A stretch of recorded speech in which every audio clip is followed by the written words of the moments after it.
I greet you all, my good students and friends at the same time. I welcome you again to Introduction to Photojournalism and Visual Communication class, as always. Today we shall be proceeding to Unit 2 under Module 2. This is Concepts of Visual Perception, Cognition and Communication. What is visual perception?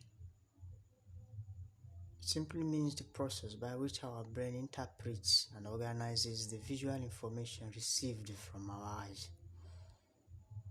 This includes the recognition of shapes, colors, patterns, and spatial relationships. The Gestalt theory is a well-known theory of visual perception, which explains how we perceive and group visual elements into meaningful wholes. This is what this visual perception means.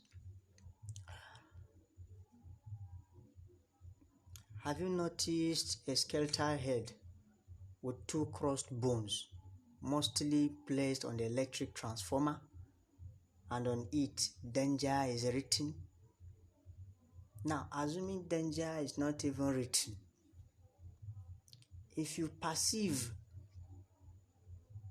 interpret that image to be danger, that is visual perception. If for me I perceive that image to be happiness, probably where somebody could rest on top of the transformer and feel happy, that is visual perception. Now, as far as visual communication and photojournalism field is concerned, you are expected as a photojournalist or visual communicator, whatever your shapes or colors or patterns you have drawn, whatever graphics you have drawn, you must make sure that your audience perceive it the way it is and the way you want him to perceive it. Simply put, visual perception means how you interpret and create meaning out of an image, shape or color that you see. I give you another example. Have you seen an image of an apple? Probably a reddish shape. Now, to Mr. A, that shape could mean love. It could have some romance connotation. To me, it could mean hatred. But if I perceived it to mean hatred, it means the visual communicator or a photojournalist did not do his job well, because of course that shape is not for hatred, it is for love. Let's go to visual cognition. Visual cognition is the study of how we think about and reason with visual information. It includes our ability to process, store and retrieve visual memories, as well as our ability to use visual information to make decisions and solve problems. The cognitive load theory is a well-known theory of visual cognition, which explains how our brain processes and remembers information based on the complexity and organization of visual information. This is what it means. How many of you have taken a critical look at the logo of NOM? The logo of NOM has a globe shape. It has some sort of individuals on top of it. A sort of like those people on top of the globe shape are happy. And it also has a shape of a cap, I think. I will not call it a cap, sort of a tassel. The cap for academic gown, that is what I mean. Now, assuming you don't even know norm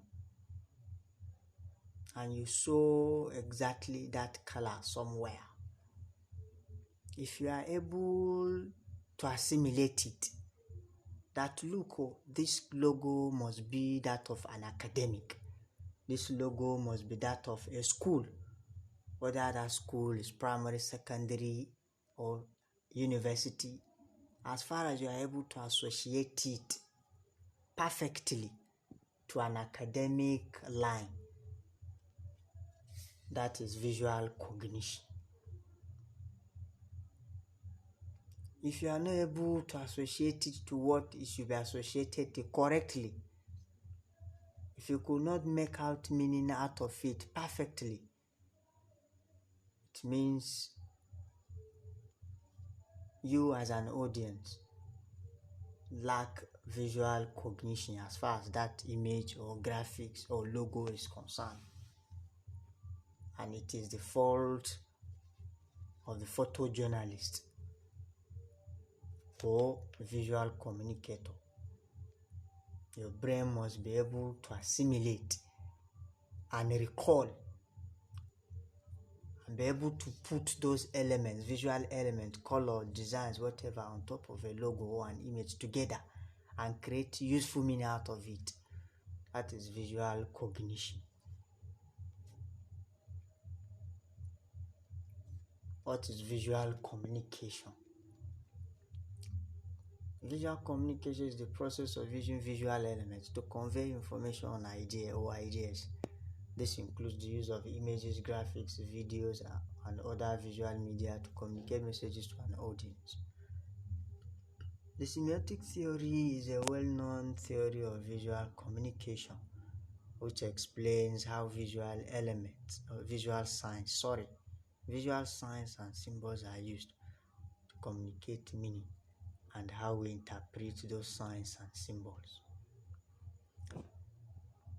Visual communication simply means the use of design, the use of colors, the use of images, the use of signs and symbols to communicate what you want to communicate.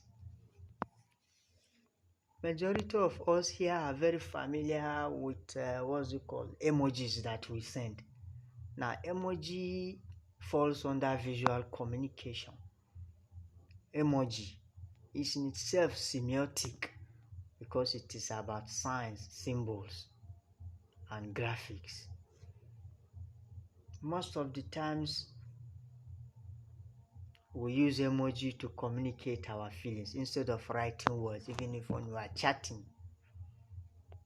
Now, if the person you send an emoji to interpret it perfectly, it means the person has a good visual cognition. It means the person has good ability to interpret sign and symbol. If the person interprets it or perceive it to be something it's supposed to be, it means the person has good visual perception. However, it is expected that a visual communicator or photojournalist do not overload his designs or signs or symbols or graphics with lots of visual elements, too much color, too much emojis here and there, too much signs and symbols, whatever. If one does that, it will be very difficult for the person you are communicating to with visual elements or with visual communication to assimilate perfectly what you are trying to pass. In essence, the use of pictures, graphics, videos, and other visual media such as emojis and whatever are known as visual communication. If somebody sends me a reddish apple shape, that is visual communication. Instead of saying I love you or I love it, the person said send a reddish apple shape. That is visual communication. If somebody sent an emoji that signifies laughter, it means the person is happy and the person is in a joyous mood. That is visual communication. If I assimilate it perfectly, it means I have a very good cognitive a very good cognitive ability to assimilate visual elements.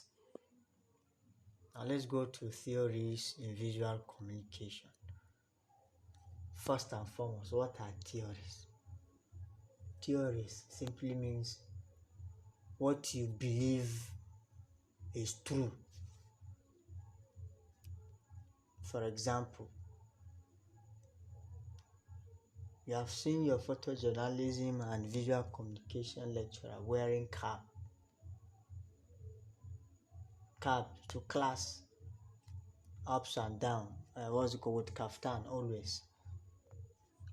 First class he came with ups and down, kaftan with cap.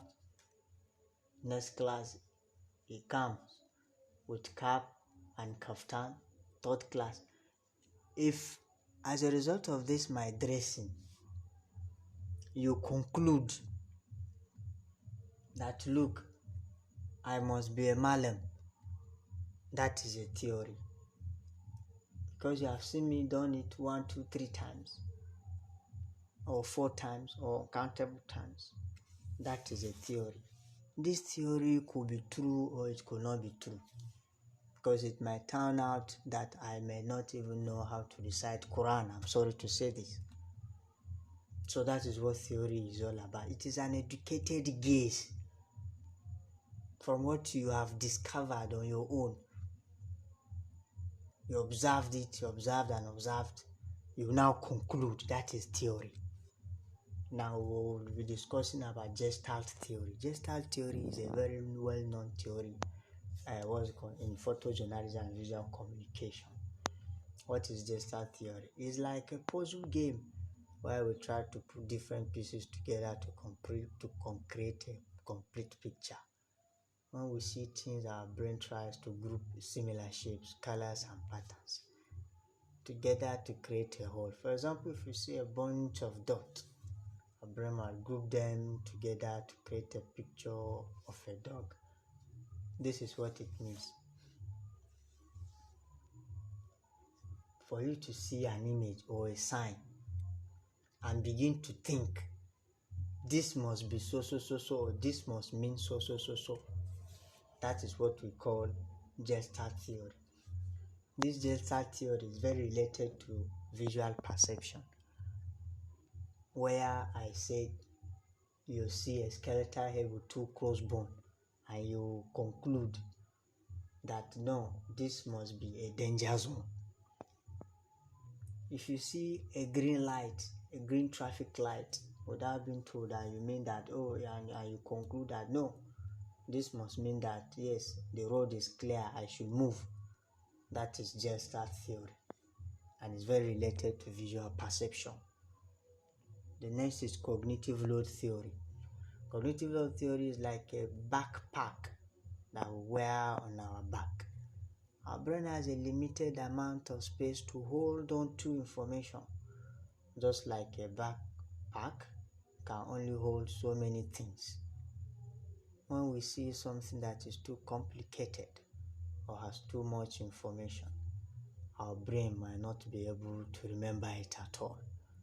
So it's important to simplify things and organize them in a way that is easy for our brain to remember. Cognitive load theory, this is what it means. If, for example, about 10 people want to send Faiza, the class rep, to the cafeteria to buy her things, Mayan asks her to, look, Faiza, get me a can malt, 2 egg 5 pure water, that's 3 sachets of water. Another person say, Faiza, buy me 500 naira food.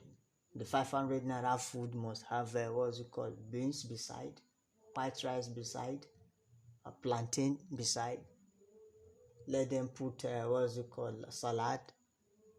Let them put egusi soup beside, for example, stew beside. Again, Faiza tried to get me a bottle of Coke, not red, white label. Another person said, Faiza, please, when you are going, get me masa, 150 naira masa. Let them put yaji. On top of the masa, let them put manshanu. About 10 of you sent Faiza. Now, cognitive load theory says Faiza's brain has limited capacity to assimilate all what you are telling her at the same time. It is like a bucket, and a bucket has a limit of the water that it will carry. If you keep filling it, the remaining ones will be going down. This is what will happen to Faiza, the class rep, if you begin to give her all these messages to get you this, get you that at the the cafeteria. So therefore, what this simply means is that based on the cognitive load theory rule or principle, you as a visual communicator or a photojournalist, when you are designing a graphic or you are taking a picture, you must make sure that you don't overfill it with too much colors. You put black here, put white here, put orange here. No, you will distract your audience. They will not assimilate what you want them to assimilate. This is what it means. You put a bold title on top, you put a bold title beside, you put a double bold title at the bottom. Which one will they focus on? They will not know which one you want them to pay attention to. And then your aim will be defeated, because probably you want them to focus on the top title, yet at the bottom you are writing something big beside the image. I also write bolding and expanding the font size of what you are writing. So cognitive load theory says human brain has capacity, it has a limit. Therefore, if you are engaging in any visual communication activity, make sure that the visual elements, such as colors, such as the text, such as the images, are not too much, so that the message you want to pass will be very effective. The next theory is semiotic theory. Semiotics theory.